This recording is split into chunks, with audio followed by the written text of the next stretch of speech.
Hello, I'm Herb Rosenberg.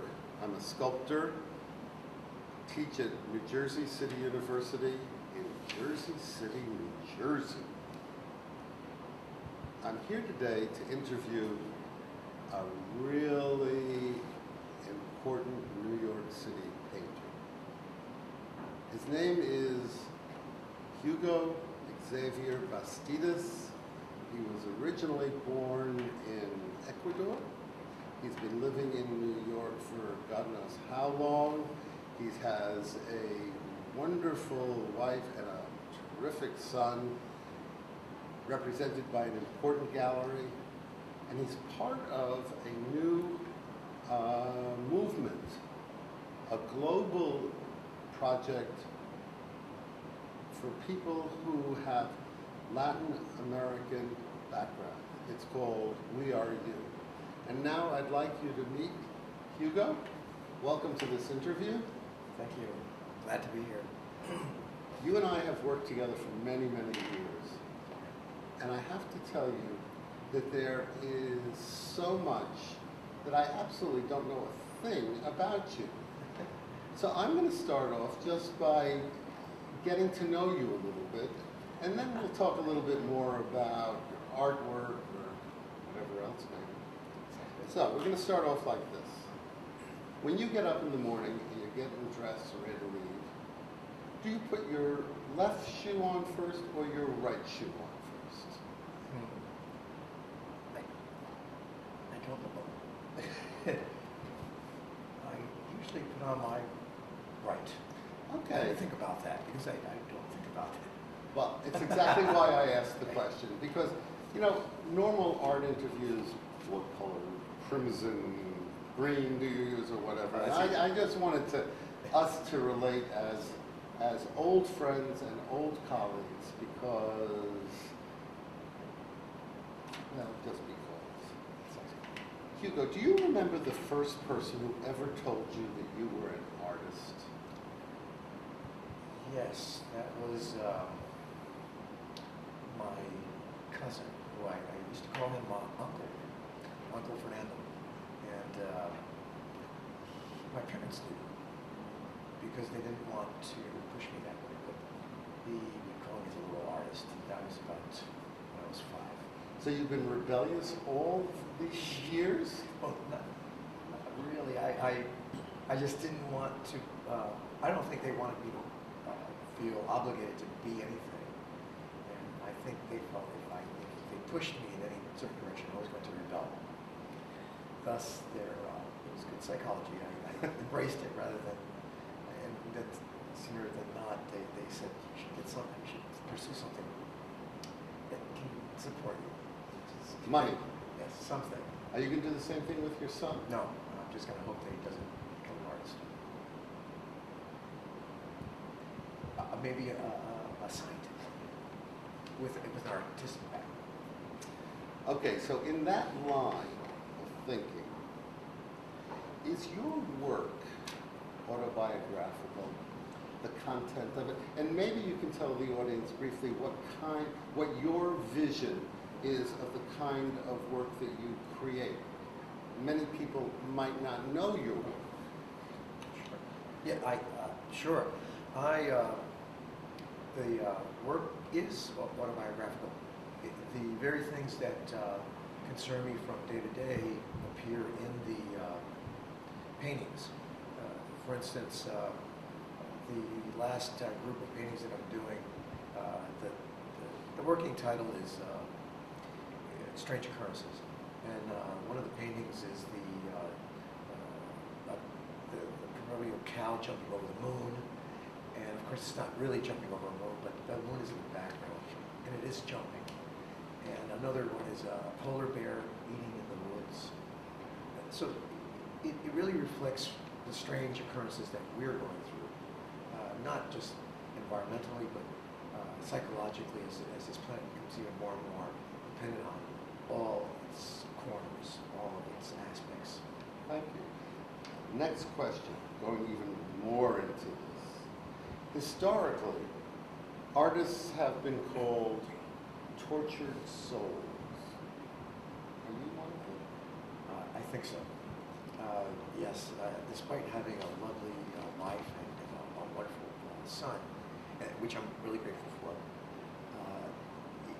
it's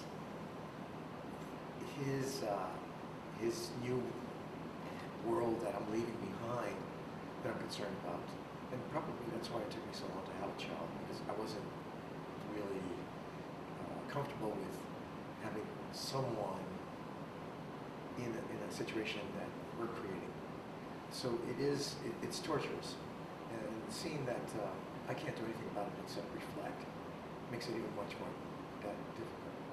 And for that good reason, I wouldn't want him to be an artist, but more of a scientist, someone that can figure out how to deal with these ailments that the planet is facing. Have you ever been frightened by your imaginative self? Wow, no. I think that I might, on hindsight, I think so. Because I look at something there and I could have done that. There must have been somebody that entered my body and did that. But while I'm doing it, I'm so in the moment that I don't. But it's in hindsight, it's there. Huh? How do you know when a painting is finished? Wow, that took me a while to understand. It has to do with that moment when it first comes up. Am I close to it being finished? And I realize that that's when the painting is finished. Otherwise, a little further and it becomes overworked, static, and forced. Is it something you see, or something you hear, or something you... It's really something you feel. And can you describe the feeling? Yeah, it's almost like being startled, like when you walk into your apartment or your house that you are so familiar with. The chair's here, the sofa's there, and you walk in one day and the sofa's there, the chair's here, and you know that those things belong here, but they're not in the right place. It's that moment that you feel, this is about right, and if anything more is added, it's going to be that kind of that weird, awkward feeling. That's a really odd question, because it's something that I think I'm confronted with every time I finish a paper. I know the feeling. Yeah, I go through it. For me, I decided that I had something masterful about my work when I could identify it was finished. Before that, I said, oh, okay, I'm doing work. But when I learned how to recognize that feeling that you were describing, I said, Herb, you got it. What's your favorite smell? It would have to be between rosemary and rose hips. Yeah, the distilled rose hips. Heavy on the rose. It just happens to be because they don't smell anywhere close to each other. Any special rose woman in your life? Oh no, my aunt. Her name was Rosa, but no relationship. Yeah, rarely. I really don't. Yeah, that's. How would you describe the musicality of your work? I always think it has a extremely composed rhythm with a more expressive lyrical overture. Okay. Is it slow, romantic? Is it a bolero sound? What? It really is. I think it would be a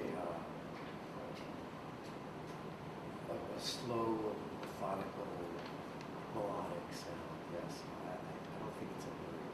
No. What makes you laugh? Let's see, absurdity, the unusual. I think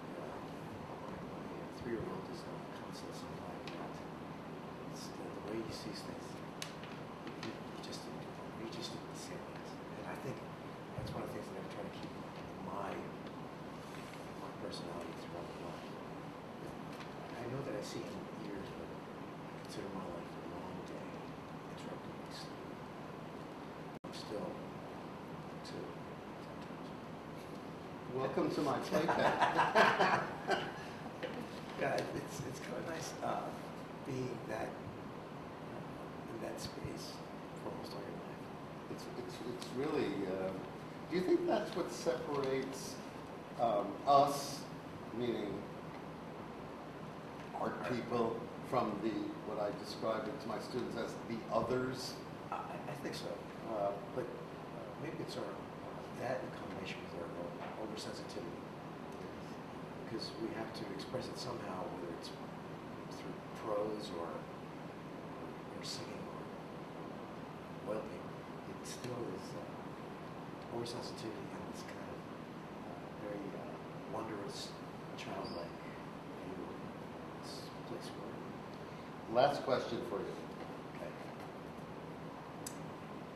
What would your artistic legacy be when the students who take art history classes in the year 2099 read about Hugo Xavier Bastidas, what would you like them to read about?